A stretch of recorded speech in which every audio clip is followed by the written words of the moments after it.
வணக்கம். கோவை நீலகிரி செய்திகளுக்காக செய்திகள் வாசிப்பது சரவணன். மழை பெய்ததால் தனது இருப்பிடத்தை நிழற்குடைக்கு மாற்றிய கரடியால் பரபரப்பு.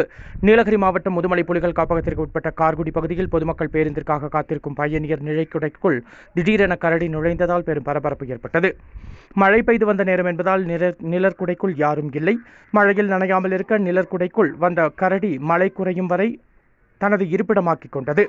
பின்னர் கரடி நிழற்குடை கட்டிடத்தை விட்டு மெதுவாக வெளியேறி வனப்பகுதிக்குள் சென்றது.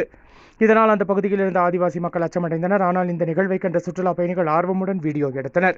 கோவை நீலகிரி செய்திகளுக்காக எமது சிறப்பு செய்தி ஆசிரியர் தமிழ் வெங்கடேசன்.